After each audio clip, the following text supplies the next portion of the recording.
Good evening. Live from Mount Vernon High School. Welcome to the September 15th Board of Education meeting. Please stand for the pledge. Pledge allegiance to the flag of the United States of America and to the republic for which it stands, one nation, under God, indivisible, with liberty and justice for all.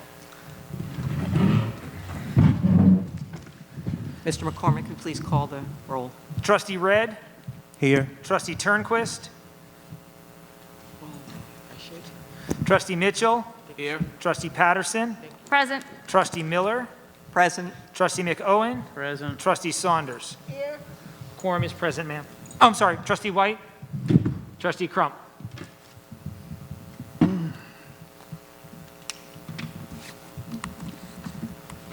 Do we have any communications from the floor? There are no communications this evening. Do you have a report, Dr. Hamilton? I do. Good evening, everyone. I have a brief report to share with you this evening. First, I shared some information with the board on the weekly just in terms of how opening day went, and that was actually inspired by Trustee Mitchell. But we did have a very interesting opening for our first virtual day for their 2020-2021 school year. I put a survey together just to get teachers' perception of their first day, and they actually felt that things went relatively well. But again, they weren't at central office answering the phone with the skeleton crew. But the biggest issue that we had primarily was with student schedules and devices.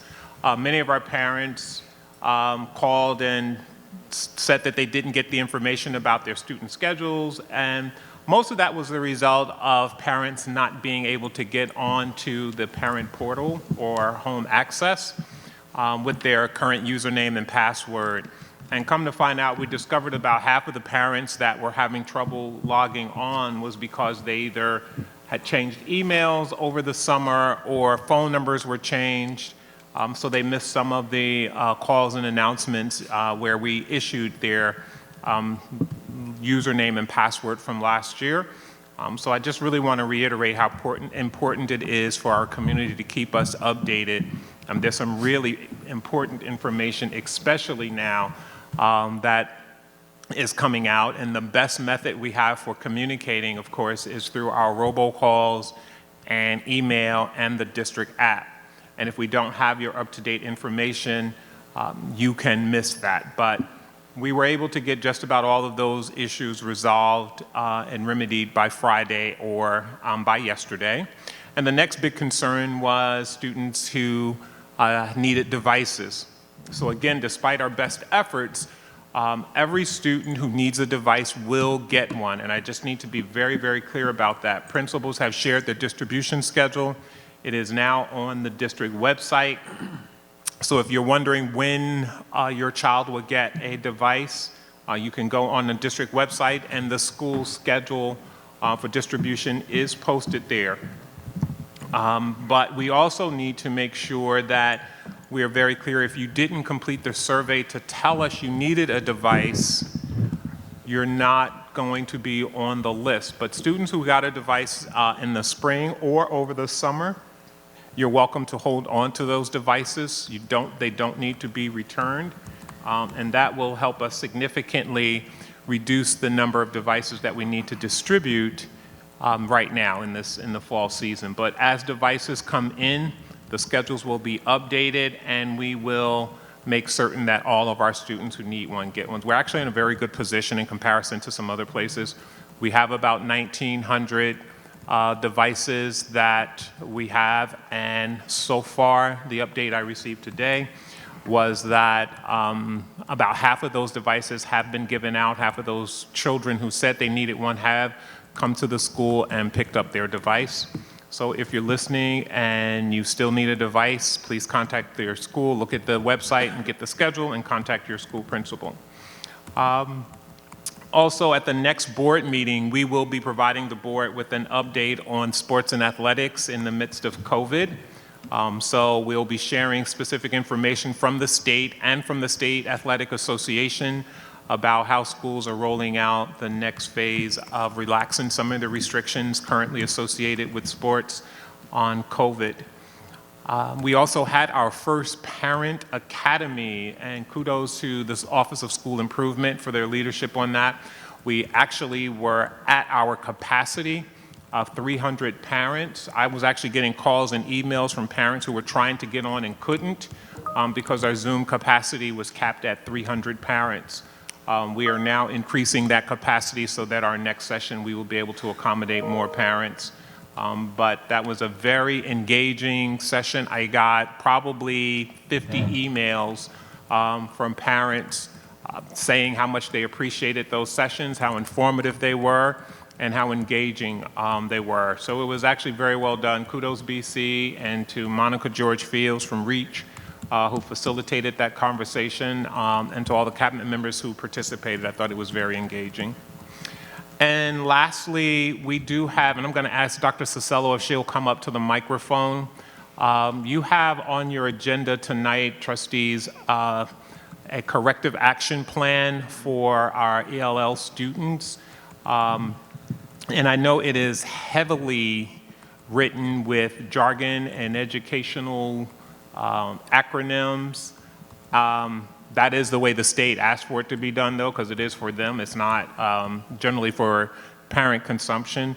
But I do want you to know what you're voting on and why. So I'm going to ask Dr. Cicello if she can just give an overview. The board does have the document, Dr. C.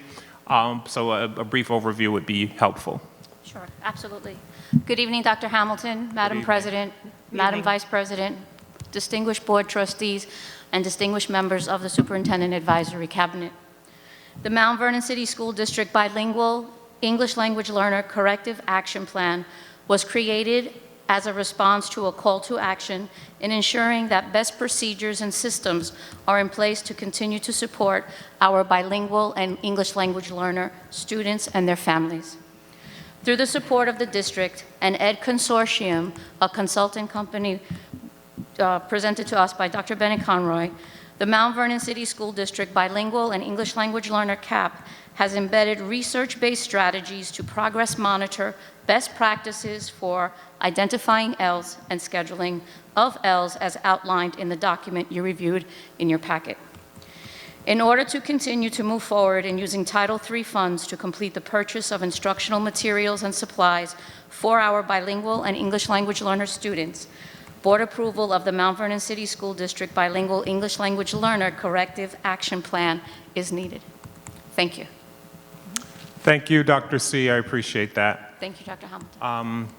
And lastly, just for clarity, Joe McGrath, if you could just indicate where exactly on the website those schedules are posted. I know I was on the website and saw it, but I can't connect from here. But if you could just indicate at the microphone so parents can hear you, where they can find that survey, the distribution schedule that was posted so that they will know.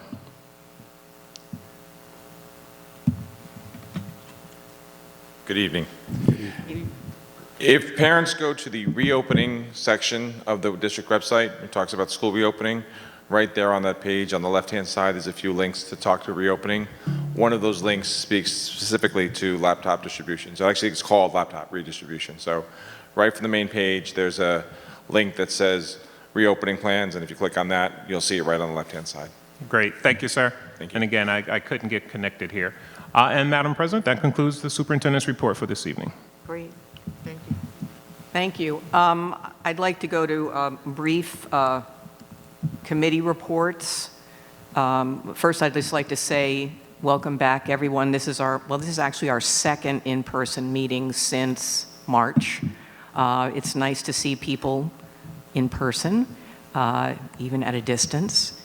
And we're hopeful that we can try to find places to accommodate us so that we can continue to meet in person as long as the numbers on the virus behave.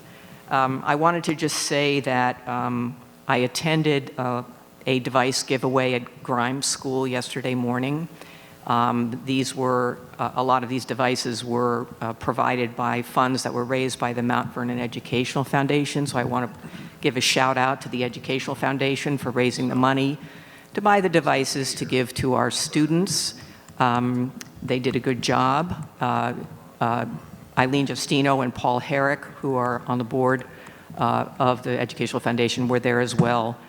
I also want to give a shout out, and it was just wonderful to see these children getting their devices. It was a beautiful thing. I want to give a shout out to the Grimes building personnel and to Mr. Policio, because the floor was so clean. When I walked through the building, you could have eaten lunch off of it. It was amazing. It was so shiny you needed sunglasses. So it really looked very spick and span and wonderful, and it made me feel good about how we're welcoming our community back into the buildings. Third thing, the Teacher Center of Westchester is looking for a representative from our board to attend their meetings, to be an interface between the Board of Ed and the Teacher Center. They meet on Tuesday, their board meets 5 times a year on Tuesday afternoons via Zoom. So if anyone's interested, anyone on the board is interested in performing this function as a board liaison this coming year, please let me know later on. The audit committee is going to be meeting on September 21st at 9 a.m. at the Ed Center. So far it's at the Ed Center, not virtually. So that will be the audit committee. We'll be reviewing the audit we did of the HR department and looking forward to evaluating our almost complete audit for the whole district. I think that's it. So, Trustee Turnquest Jones, do you have a report this evening? No, I don't have a report this evening. Okay. Trustee Patterson? I don't have a report, but we are going to be meeting on Friday the 25th. I don't know what time yet, so I'll let everyone Friday the 25th for the Budget I Committee? think it's Friday the 20th. Do I have the date right? Yeah, Friday the 25th. Okay, great. Thank you. Trustee Mitchell? I don't have a. Is this on? Excuse me. Where the hell is the switch? Oh. Is this on? Can you hear me? Testing? Yes. Okay, sorry. I don't have a formal report, but in the ongoing inspections of the food services at our separate buildings this past week, Michael Policio and I, we toured several more buildings as we cranked through the whole entire list of all the buildings that are first the ones that have issues, concerns in the facilities, just to make sure that we're up to snuff with broken equipment is all addressed, drainage, electricity issues, building plaster, even all the way down to does the paint look great. It doesn't matter that the kids are in the building yet, the kids will be in the building, and we actually just got a little more time to get things up to snuff before kids can come back, hybrid or not. Excuse me. And I will say that every building that we went into, you know, shout outs to all of the custodial crews and the building crews, grounds crews. Every building I went into was literally in either it was in really great and clean condition, things that were addressed, we addressed back in, I believe, Mike, end of last school year. We saw already taken care of over at Cecil Parker as far as some repurposing of areas in the cafeteria where they moved equipment out and made more space for the students.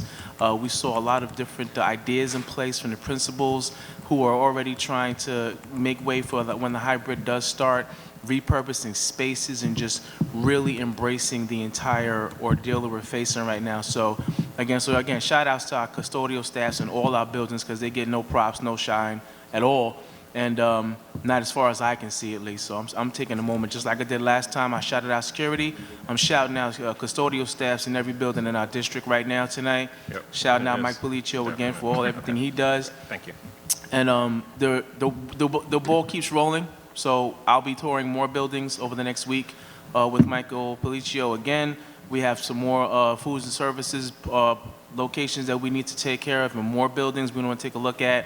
And then there will be a recap, and I will provide a true actual report on everything that were concerns and how we addressed everything, the resolutions, and where we stand at that point. Thank you, Trustee Mitchell. Trustee Saunders? No. Speak up. Now? Okay.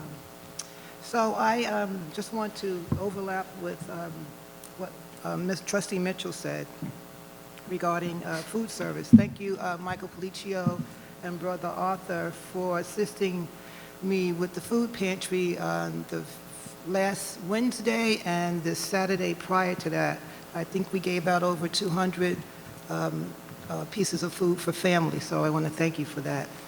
Also, I had a meeting with the Guidance Advisory Council headed by Dr. Veronica Smith, and we discussed the guidance curriculum, and they discussed SMART goals for the year. Initially, we were going to have our meetings the first Monday of the month, but it seems as though there may be some holidays. So our meetings have changed now to the first Wednesday of each month. So our next meeting is October 7th at 1 o'clock via Zoom. And that's pretty much all I have. Thank you. Trustee Redd, do you have anything you'd like to add? No, nothing. Okay. Trustee McOwen? Good evening, everyone. From a policy perspective, I'll talk about the new policies up for on the agenda tonight when we get to that point in the agenda. As a parent report, I have survived day 4 of my kindergartner and second grader. So I know many other trustees also have elementary school age children. We are right there with you. And thank you to our teachers who are really doing everything humanly possible to make this a great experience. Thank you. All right. Shall we move on to the agenda? I'd like a motion to approve Human Resources Resolution 5.1. May I have a motion? Motion. Trustee Saunders. Second. Trustee Patterson. Thank you. All in favor? Aye. Do we have any questions on the Human Resources resolutions? Okay, thank you. So all in favor? Aye. Aye. Opposed? Abstain? The motion carries.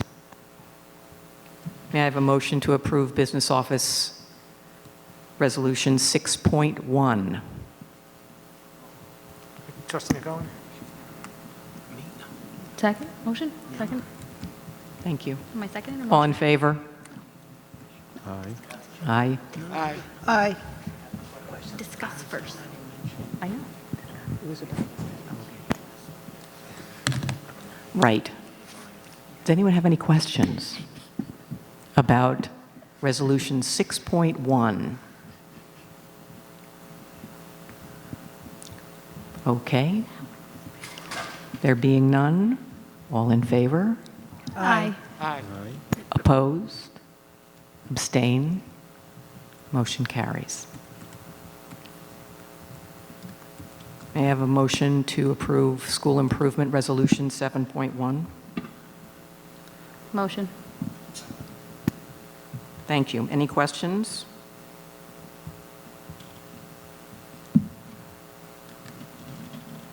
Okay. All in favor? Aye. Aye. Aye. Opposed? Abstain? Motion carries. May I have a motion to approve Resolution 7.2? School improvement. Motion. Second. Second. Any questions? Okay. Everybody got their questions answered ahead of time? That's fantastic. All in favor? Aye. Aye. Opposed? Abstain? Motion carries. May I have a motion to approve Student Services Resolution 8.1? Motion. Motion? Any questions? All in favor? Aye. Aye. Aye. Opposed? Abstain? Motion carries. Nothing under buildings and grounds. Shocking. We'll make up for it next meeting. Shocking. Okay. Well, we already told you how clean the buildings are, so that's great. So Superintendent Resolution 10.1, may I have a motion to approve? Motion? Second. Any questions on what Dr. C just referenced, the bilingual corrective action plan? Any questions on that? Okay. All in favor? Aye. Aye. Opposed? Abstain? Motion carries. Superintendent Resolution 10.2. May I have a motion? Motion? Second. Any questions on this pre-K resolution? Okay. All in favor? Aye. Opposed? Abstain? Motion carries. Resolution 10.3. May I have a motion? Motion.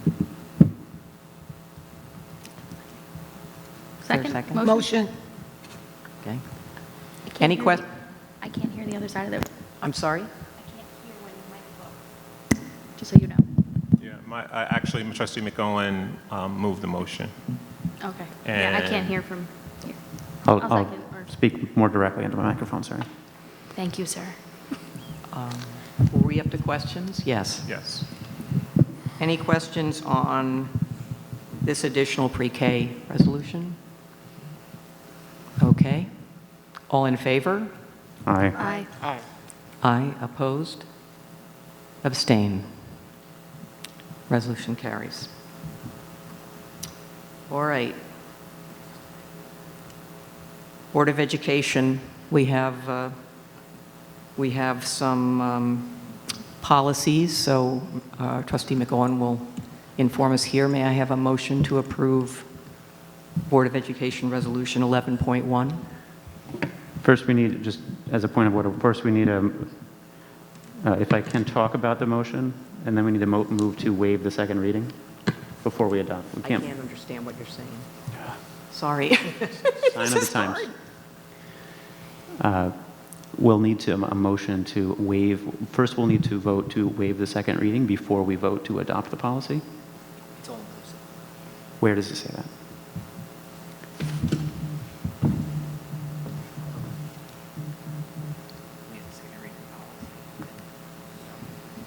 Oh, very nice. We have not done it that way before. Kudos, Mr. Clerk. Kudos. So where were we? I move to adopt 11.1. May I have a second? May I have a second? Oh, this is, this is Resolution 11.1. Yeah, This they is- can't hear on this side. Oh, when the this is, motion okay, this is Resolution 11.1, a policy on students in temporary housing. And Mr. McOwen has made a motion to approve.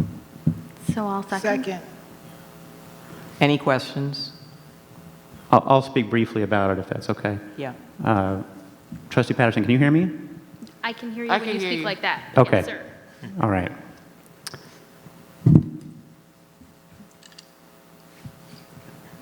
So just by way of background, this is the policy on students in temporary housing, formerly known as the homeless student policy.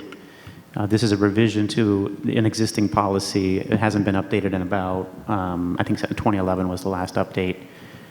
These updates were requested by New York State in connection with the review of our compliance with ESSA because this policy has not been updated since ESSA was enacted. So most of the changes are tweaks in the language to reflect some of the changes that ESSA made to prior law. And there's also some terminology changes to phase out the use of the term homeless in favor of the term students in temporary housing, which is the preferred phrasing. So that's the genesis of these changes, and they were reviewed in policy committee with Superintendent Hamilton and Dr. Smith and Dr. Beasy. Great, and there was quite an informative article in the New York Times this weekend about students in temporary housing in New York City. It was rather interesting. If anyone didn't read it, please do so. All right, all in favor? Aye. Aye. Opposed? Abstain? Motion carries. May I have a motion to approve policy 3170, parent involvement, 11.2? Motion. Motion. Mr. McGowan, would you like to say anything about this policy? Sure, I will. This is a similar situation, a revision to an existing policy. The revisions are relatively substantial, but it's mostly cosmetic and wording changes. Mainly, it expands the detail. The prior policy, which again was fairly old, was pretty vague and generic. And this one includes a lot more detail on exactly how the district reaches out to parents, how we use Title I funds, the types of plans we report, the opportunities we give parents to get involved, and so forth. The New York State requested these changes. We reviewed them in policy committee, and we also just made sure that to confirm that the district does comply with all the new details here. This is more a matter of updating the policy to reflect what we already do than it is a change in policy. Great. Thank you. All in favor? Aye. Aye. Aye. Opposed? Abstain? Motion carries. Motion to approve Resolution 11.3, Data Privacy and Security Policy. Motion. Second. Mr. McGowan? So this is the same policy. We've already done 2 readings before. This is the 3rd reading. There was a change, I think, of 1 word since last meeting, but otherwise it's ready to go. Any questions? All in favor? Aye. Aye. Opposed? Abstain? Motion passes. Thank you for your work on the policies, Trustee McGowan. I really Thank you, everyone. appreciate it. Madam President, did we skip parental involvement? Did I miss that? No, we did. No, we did it. No, we did that. We did? 11.2? Mm-hmm. Okay. And now I need a motion to approve the minutes from our meeting on July 28th. May I have a motion? Motion. Thank you. Second. All in favor? Aye. Aye. Aye. Opposed? Abstain? Motion carries. Mr. McCormick, we need a motion to go into an executive session. Yes. We need a motion to enter executive session to obtain advice from legal counsel, to review the employment history of a particular person or persons, to receive an update on current or pending litigation, and to review student matters. Great, thank you very much. May I have a motion? I'm sorry, what do you mean review student matters? Can we be a little bit more specific than that? What does that mean? I believe it's a special education matter. I see. Okay. Thank you. Am I correct? Correct. Thank you. Okay, may I have a motion to enter executive session? Motion. Second. All in favor? Aye. Opposed? Aye. Abstain? Okay, and I think this concludes our regular business for this evening. Is that correct? That is correct. There's no action expected after executive. No session. action, so world record fast meeting. Thank you all for attending, and we will see you in a couple of weeks. Thank you, everyone. Thank you.